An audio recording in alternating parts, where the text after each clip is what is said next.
السلام علیکم حضور، کیا حال ہے؟ آپ ٹھیک ہیں؟ اللہ تعالیٰ کا احسان ہے. آپ سنا، آپ خیریت سے ہیں؟ انشاءاللہ ٹھیک ہیں. اللہ تعالیٰ آپ کو ہمیشہ برکتوں میں رکھے. سب سے پہلے آپ کی والدہ محترمہ کے لیے تعزیت قبول فرمائیے. خدا ان کو اپنے جوار رحمت میں جگہ دے تھینک یو اور وہ سر. آپ کے اللہ آپ لیے کے اموات کی بھی مغفرت فرمائے. تھینک یو، بہت مہربانی آہستہ آپ. وسیلہ آمین الہی آمین. اللہ صلی اللہ علیہ. قبلہ دو سوال کرنے کی جسارت کروں گا. جی سر. ایک سوال، پچھلے دنوں آپ کی ایک گفتگو ہوئی تھی. طارق بھائی السلام علیکم. آپ وعلیکم کی السلام.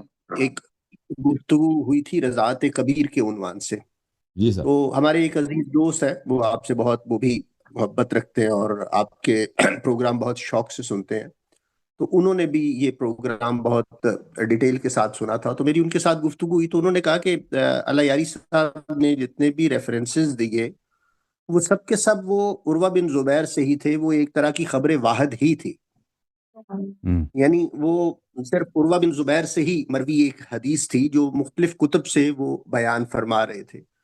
اور جبکہ ایک حدیث وہ ام رومان کے حوالے سے بھی موجود ہے.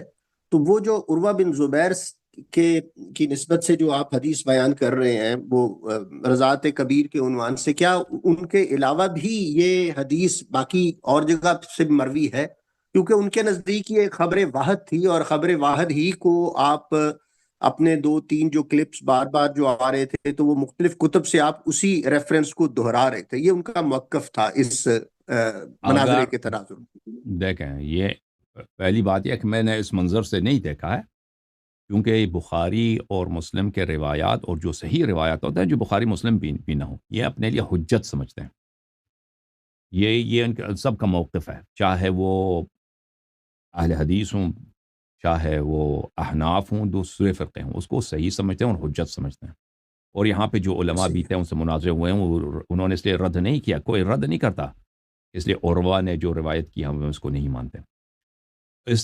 اگر اس طرح یہ طریقہ کار اپنا لیں، اس کو چھوڑ دیں اس طریقے سے، تو یہ تو ان کے پاس دین میں تو کچھ بھی نہیں بچے گا نا. دین میں تو کچھ بھی نہیں بچے، کیونکہ وہ جو متواتر روایات ہیں یا وہ روایات جو مثلا دو زیادہ طرق سے آئے ہیں، تین طرق سے زیادہ سے ہیں، وہ تو بہت کم ہے. اس تو شاید پوری بخاری مسلم میں 1000 روایتیں بھی نہ ہوں جو ایک سے زیادہ راوی رکھتے ہیں، ایک سے زیادہ طریق سے آئیں. شاید 1500 سے زیادہ نہ ہو. ان کے پاس جو کل صحیح روایتیں ہیں وہ تقریباً 3000 کے لگ بھگ. اگر اس میں سے آپ وہ روایتیں نکال دیں جو بیچ میں وہاں پہ ایک راوی پہ اٹک جاتی ہے نا، تو پھر تو ان کے پاس بہت کم روایتیں بچ جائیں گی. 3000 میں سے، یا معاف کیجیے گا، کل ان کے پاس جو روایتیں 4000 پلس ہیں، صحیح روایتیں 4000 پلس، 5000 سمجھیں، 5000 کے قریب. اگر اس میں سے یہ نکال دیں تو پھر ان کے پاس اور احکام اتنے زیادہ ہیں، مسائل دین، تاریخی مسائل اتنے زیادہ ہیں، اور احادیث بھی چھوٹی ہوتی ہیں. وہ اکثر احادیث ان کے پاس ایک لائن کی ہوتی ہے. یعنی اس میں سے اگر اسناد نکال دیں، باقی جو روایت بچ جاتی ہے وہ ایک لائن کی ہوتی ہے، ایک سطر کی ہوتی ہے. تو ایک سطر میں وہ بہت سارے مختلف موضوعات تو نہیں آتے نا، وہ ایک خاص موضوع کی طرف یا ایک عام موضوع کی طرف ہوتی ہے، اشارہ ہوتی ہے. تو عرض یہ ہے کہ اگر یہ طریقہ کار اپنا لیں تو دین میں تو کچھ بھی نہیں بچے گا نا، کیونکہ قرآن مجید ہے اور حدیث ہے. حدیث کو اگر آپ اس طرح سے سینسر کر دیں تو پھر تو ختم ہے. فاتحہ پڑھ لیں ان کے مذہب کا.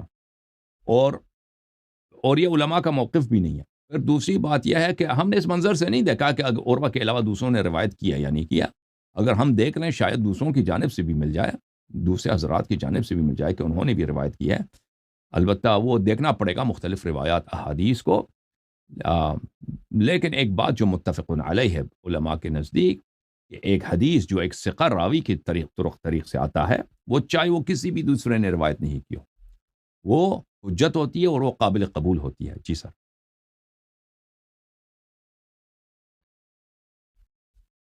اچھا جی، دوسرا ایک سوال صرف وہ ہے، میں بہت دنوں سے میں نے یہ سوال کرنے کی کوشش کر رہا تھا، لیکن وہ آپ کے علماء سے مناظرے تھے اور وہ زیادہ امپورٹنٹ تھے. ایک حدیث آپ عموماً بیان بھی کرتے ہیں اور وہ حدیث درست بھی ہے اور صحیح بھی ہے، جو صواہب یوسف والی حدیث ہے، جس میں جناب رسالت مآب صلی اللہ علیہ وسلم حضرت عائشہ سے فرماتے ہیں کہ آپ اپنے والد گرامی سے کہیے کہ وہ آ کے نماز پڑھائیں. اور پھر وہ انہوں نے کہا کہ وہ رقیق القلب ہے اور ان پر رقت طاری ہو جائے گی. تو جس پر جناب رسالت مآب صلی اللہ علیہ وسلم نے ارشاد فرمایا کہ آپ یوسف والیاں ہو. اور یہ ظاہر ہے آپ حدیث بہت دفعہ اس سے استدلال کر چکے ہیں، اور یہ آپ نے ثابت بھی کیا کہ یہ حدیث درست ہے۔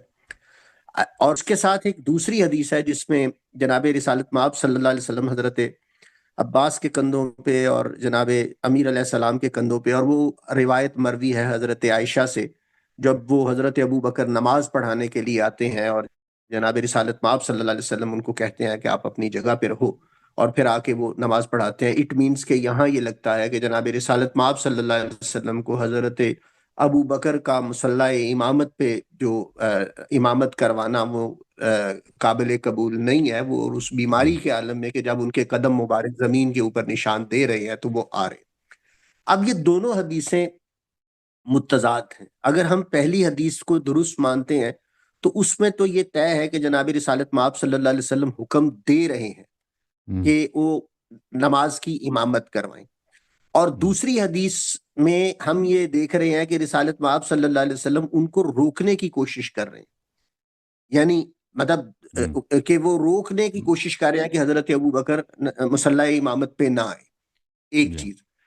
تیسرا اس کے ساتھ ایڈ کر لیجئے، جو مطلب میرا سوال یہ ہے کہ جب کہ ہمیں یہ پتا ہے کہ حضرت ابو بکر، حضرت عمر اور کچھ دوسرے جو صاحبان تھے ان کو جناب رسالت مآب صلی اللہ علیہ وآلہ وسلم نے حضرت اسامہ کے لشکر کے اندر رکھ کے مدینہ منورہ سے باہر جانے کا حکم دیا کہ آپ چلے جائیں، جبکہ یہ تینوں چیزیں بہت متضاد ہیں کہ رسالت مآب صلی اللہ علیہ وسلم کا اس کے اوپر احتجاج نظر نہیں آتا کہ وہ مصلی امامت پہ حضرت ابو بکر نظر آتے ہیں۔ اب اگر حضرت ابو بکر کو روکنے کی کوشش کے لیے جناب رسالت مآب صلی اللہ علیہ وسلم اس اپنی بہت زیادہ طبیعت کی ناسازی کے باوجود اپنے حجرے سے تشریف لاتے ہیں، تو پھر وہ پہلے والی جو حدیث ہے جس میں صواحب یوسف والا تان موجود ہے، تو وہ پھر درست نہیں رہتا، جس میں رسالت مآب صلی اللہ علیہ وسلم خود سے حکم فرما رہے ہیں کہ آپ ابو بکر سے کہیے کہ وہ نماز پڑھائیں۔ تو یہ تینوں چیزیں بہت متضاد لگ رہی ہیں، کیونکہ یہ حضرات جو تھے یہ تو طے ہے، متفق علیہ ہے کہ لشکر اسامہ میں شریک تھے، تو آپ ان کی کیونکہ یہ درست ہے تو اس کی ہم تطبیق کیا کریں گے؟ اس میں مطلب درست موقف کیا ہے؟ آپ کیا فرماتے ہیں اس میں؟ جی ہاں، میں آپ کے سوال کی طرف آتا ہوں۔ پہلے جو آپ نے رضائے کبیر کے متعلق پوچھا، میں ایک دو روایتیں آپ کو دکھاؤں جو عروہ کی جانب سے نہیں ہیں۔ یہ کتاب ہے کتاب مسند الشافعی، محمد ابن ادریس شافعی جو شوافع کا امام ہے، اس کی کتاب ہے کتاب مسند الشافعی، مصر کی چھپی ہوئی کتاب ہے۔ اس میں صفحہ نمبر 103 ہے، ملاحظہ کریں۔ یہ اخبرنا سفیان عن یحیی بن سعید عن عمرہ عن عائشہ انہا کانت تقول، بلے یہ ہے بالکل عروہ کی جانب سے نہیں ہے کہ عائشہ کہتی تھیں کہ قرآن مجید میں آیات نازل ہوئی ہیں کہ 10 رضاعات، 10 مرتبہ کسی مرد کو آپ شادی دے دیں تو وہ محرم بن جاتا ہے، پھر وہ نسخ ہو گئی اور 5 بنی۔ اچھا، اس کے علاوہ آپ کی خدمت میں عرض کریں، یہ کتاب مصنف ہے عبد الرزاق کی، جلد نمبر 7 ہے۔ یہاں پر حدیث ہے صفحہ نمبر 458 میں 13883، ابن جریج سے ہے کہ عطا سے پوچھا گیا کہ آپ کیا کہتے ہیں اگر مجھے کوئی عورت، مجھے ایک مرد نے پوچھا، وہ مجھے اپنا دودھ دے دے، میں اس سے نکاح کر سکتا ہوں؟ اس نے کہا نہیں، اس سے نکاح نہیں کر سکتے ہیں۔ اس نے پوچھا یہ آپ کا فتویٰ ہے؟ اس نے کہا جی میرا فتویٰ ہے۔ اور کانت عائشہ تو تعمر بذالک بناتی اخیہا، اور عائشہ اپنی جو اس کی بھتیجیاں تھیں اس کو یہ حکم دیتی تھیں کہ آپ یہی کام کیا کریں۔ تو اگر میں مزید ڈھونڈ لوں مجھے مزید مل جائے گا، جو عروہ کے طریق سے نہیں ہے۔ اب آپ کے سوال کے متعلق دیکھیں، یہ کہ رسول صلی اللہ علیہ وسلم نے ابو بکر کو نماز کے لیے حکم دیا، یہ عائشہ نے خود روایت کیا کہ مجھ سے کہا کہ تم اپنے والد سے کہہ دو کہ نماز پڑھا دو، اور میں نے کہا کہ وہ تو اس کو رونا آتا ہے، وہ تو گریہ کرے گا، وہ تو بہت رقیق القلب آدمی ہے۔ انہوں نے کہا کہ نہیں، اس سے کہہ دو نماز پڑھا دو۔ میں نے کہا کہ اس کو وہ گریہ کرے گا، وہ جب آپ کے مقام پہ جائے گا وہ گریہ کرے گا۔ تو انہوں نے کہا کہ نہیں، اس کو کہہ دو نماز پڑھا دو، اور مجھ سے کہا کہ آپ جو ہیں صواحب یوسف ہیں۔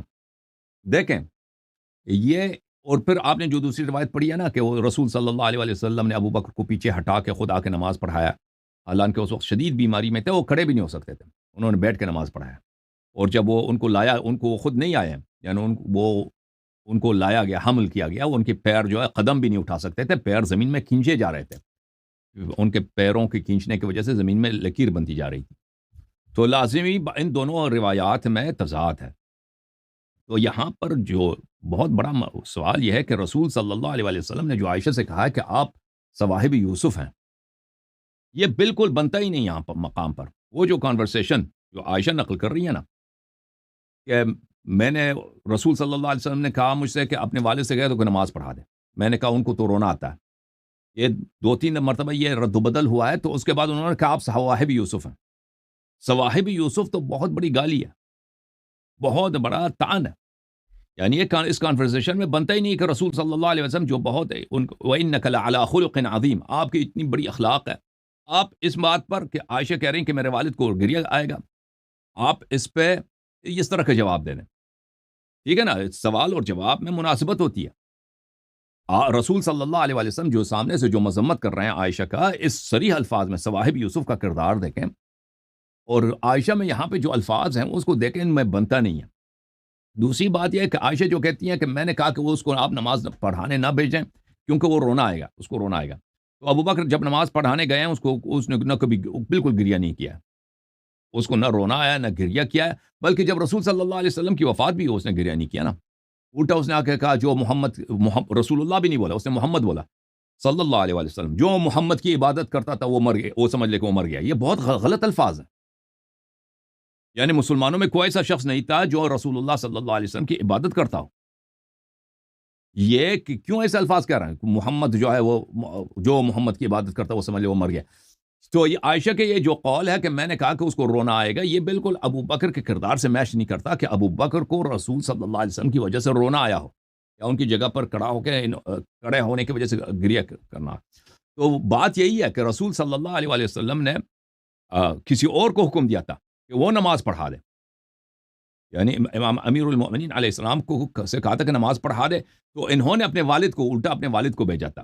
جو رسول صلی اللہ علیہ وسلم کو پتہ چلا کہ اتنی بڑی کانسپریسی ہوئی ہے، میرے حکم کے خلاف کانسپریسی ہوئی ہے، اتنی بڑی سازش ہوئی ہے کہ میں نے امامت کے لیے امام علی علیہ السلام کو بھیجا اور انہوں نے اپنے والد کو بھیجا، تو رسول اللہ صلی اللہ علیہ وآلہ وسلم نے اس یہاں پہ کیونکہ جو نبی اللہ یوسف کے خلاف جو سازش لوگ کر رہے تھے وہ کون تھے؟ وہ خواتین ہی تھی، تو رسول اللہ صلی اللہ علیہ وآلہ وسلم نے تشبیہ دیا کہ جو جیسے آج میرے گھر میں میرے خلاف سازش ہو رہی ہے، اسی طرح حضرت یوسف علیہ السلام جس گھر میں رہتے تھے اس گھر میں ان کے خلاف عورتیں سازش کر رہی تھیں اپنے ایک دنیاوی اور ایک اپنے شہوت کے لیے اور اپنے دنیائی مقاصد کے لیے۔ آج اسی طرح دنیائی مقاصد کے لیے اور شہوانی مقاصد کے لیے میرے خلاف جو ہے کانسپریسی بن رہی۔ تو ان دونوں احادیث میں اگر آپ دیکھیں تضاد، اگر آپ خوب دیکھیں کہ رسول صلی اللہ علیہ وآلہ وسلم کے کلام جو رد و بدل ہوتا ہے عائشہ کے ساتھ، اس میں بنتا ہی نہیں کہ رسول صلی اللہ علیہ وسلم عائشہ کو کہہ دیں کہ آپ صواحب یوسف ہیں۔ اگر وہ عائشہ نے وہ باتیں جو نقل کی ہیں وہ صحیح ہیں، وہ تو وہ اس طرح شدید مذمت تو بنتی، وہ شدید مذمت اسی طرح بنتی ہے کہ وہاں پہ کوئی سازش ہو رہی ہو، کوئی ایسی بڑی دشمنی ہو رہی ہو رسول اللہ صلی اللہ علیہ وسلم کے خلاف، جو صواحب یوسف کے کردار سے شواہد رکھتی ہو۔ تو اصل وجہ ہم یہ بنتی ہے میرے بھائی، اللہ آپ کو بہت عزت دے۔ اور اسی طرح آپ نے جو کہا کہ وہ تو لشکر اسامہ میں تھے، ان کا امامت کا سوال ہی پیدا نہیں ہوتا، وہ خود ان کا اپنا ایک قائد تھا، اپنا ایک امام تھا اس وقت، اور وہ کون تھا؟ اسامہ ابن زید، جو مسلمانوں میں سب سے نیچا آدمی تھا، یعنی 15 سال ایک نوجوان ہے، نہ علم ہے نہ شجاعت، کچھ بھی نہیں ہے۔ رسول اللہ صلی اللہ علیہ وسلم نے تاریخ میں درج کرنے کے لیے کہ بھئی میرے آخری ایام میں ان کی حیثیت کیا ہے، صحابہ کی حیثیت کیا ہے، کہ قریش کے سردار جتنے ہیں، یہ بڑے بڑے جو صحابہ میرے سسر وغیرہ ہیں، ان کی حیثیت کتنی ہے کہ یہ سب ان کو سب کو ایک نوکر بنا دیا، ان سب کو غلام بنا دیا، سب کو سپاہی بنا دیا۔ کس کا؟ ایک 15 سالہ کالے غلام کا۔ اسامہ ابن زید جو تھا اس کی ماں حبشہ کی تھی، حضرت ام حیمن رضی اللہ عنہا، اور وہ کالی تھی بیچاری، اس کی نسبت کی وجہ سے اسامہ جو تھے، ان کے والد جو تھے گورے تھے، خود زید ابن حارثہ گورے تھے، لیکن زید نے کالی عورت سے شادی کی تھی، تو اس کا بیٹا جو تھا اسامہ وہ بہت ہی کالا تھا، رات کی تاریکی کی طرح کالا تھا، اور بالکل شکل صورت سے بھی خوبصورت نہیں تھا۔ وہ بعض کالے خوبصورت ہوتے ہیں، اس کا ناک چپٹا تھا بہت ہی، یعنی، اور اس کا کوئی دین میں نہ اس سے پہلے نہ اس کے بعد اس کا کوئی اتنی بڑی نہ کوئی علمی خدمت ہے نہ کوئی کچھ بھی نہیں ہے، صرف ایک جہاد میں اس نے ایک بے گناہ آدمی کو قتل کیا تھا۔ اس سے پہلے ایک جنگ میں صرف اس کی یہی تھی کہ اس نے ایک بے گناہ آدمی کو قتل کیا تھا، اسے کلمہ پڑھا تھا لا الہ الا اللہ محمد رسول اللہ صلی اللہ علیہ وسلم، اس کے باوجود قتل کیا تھا۔ تو رسول اللہ صلی اللہ علیہ وسلم نے اسامہ پہ بہت برہم ہوئے تھے کہ ایک شخص جس نے کلمہ پڑھا ہے تم نے اس کو کیوں قتل کیا؟ کہتا وہ اسامہ کہہ رہا تھا کہ میں نے جب تلوار اٹھایا تو اس وقت اس نے کلمہ پڑھا نا. تو رسول صلی اللہ علیہ وسلم نے فرمایا یہ تیرا کام نہیں ہے کہ لوگوں کے دل میں کیا ہے وہ سچ کہہ رہا ہے جھوٹ کہہ رہا ہے, یہ تیرا کام نہیں. اس نے کلمہ پڑھا ہے تو تجھے قتل کرنے کی بالکل. اور رسول صلی اللہ علیہ وسلم آخر تک اس کی مذمت کرتے رہے. تو ایسے شخص جس کا نہ کوئی جہاد ہے نہ کوئی اس کو ملٹری کیریئر ہے کچھ بھی نہیں ہے, اس کو امام بنا رہے ہیں, قائد بنا رہے ہیں, رسول اللہ صلی اللہ علیہ وسلم سپہ سالار بنا رہے ہیں, ابو بکر عمر یہ جتنے بڑے صحابہ ہیں یہ ثقیفہ والے ان سب کو ان میں شامل کر دیا. اور ان کو کہاں بھیج رہے ہیں؟ اتنا دور کا راستہ اتنی دور کا راستہ ہے, اور وہ اس سے دور یعنی آپ کو تصور ہی نہیں ہوتا, وہ ممکن ہی نہیں تھا کوئی اتنی بڑی ایکسپیڈیشن, اتنی لمبی ایکسپیڈیشن. اور وہ کہاں ہیں؟ وہ شام کے سرحدات پر, شام کے فرنٹیئرز پر. اور آپ دیکھ لیں کہ جتنے بھی رسول صلی اللہ علیہ وسلم کے سریے ہوئے یا غزوات ہوئے اس کی وجہ ہے, یعنی وہاں پہ کوئی ملٹری تھریٹ ہے, کوئی عسکری کوئی وجہ ہے, وہاں پہ کسی حملے کی تیاری ہو رہی ہے مسلمانوں پر, کوئی وجہ ہے کہ وہاں پر کسی کو بھیج رہے ہیں. وہ آپ اہل تاریخ میں دیکھیں انہوں نے خود اذعان کیا کہ یہ جو اسامہ کا لشکر ہے اس کا کوئی وجہ ہی نظر نہیں آیا ہمیں کہ رسول اللہ صلی اللہ علیہ وسلم اتنی دور کے راستے کے لیے اسامہ کے لشکر کو کس لیے بھیج رہے ہیں.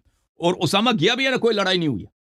اسامہ ایسے گیا ادھر, اسامہ جب ابو بکر کی خلافت میں گیا نا لشکر لے کے رسول صلی اللہ علیہ وسلم کے وفات کے بعد گیا واپس آئے, کوئی لڑائی کچھ وہاں پہ سرحدات میں گئے, وہاں پہ نہ کوئی شامی فوج ہے کچھ بھی, ایسے واپس آ گئے. تو رسول اللہ صلی اللہ علیہ وسلم بلا وجہ, اور ان کو خود پتہ ہے نا صحابہ تو ویسے بھی دیکھیں سفر کرنے میں بہت دقت ہوتی ہے, بالخصوص پرانے زمانے میں. آپ گرمیوں میں چلتے ہیں, صحرا میں چلتے ہیں, اتنی دور کا راستہ چلتے ہیں, اور وہاں پہ اگر مال غنیمت وغیرہ کچھ بھی ملنے کا کوئی امکان نہیں ہے پھر تو آپ کو کوفت ہوتی ہے نا کہ آپ کیوں جا رہے ہیں. تو اتنا بلا وجہ ان کو دور بھیج دینا اور ان کے اوپر ان کو اس طرح ذلیل کرنا کہ ایک کالا 15 سالہ غلام ان کا سپہ سالار بن رہا ہے, اور یہ سارے صحابہ جو ہیں اپنے آپ کو بہت کچھ سمجھ رہے تھے نا.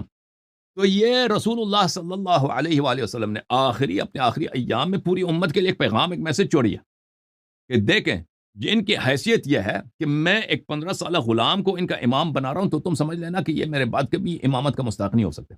اللہ تعالیٰ آپ سب کو عزت دے. جی سر, مزید کوئی حکم؟ اللہ آپ کو عزت دے. Thank you sir.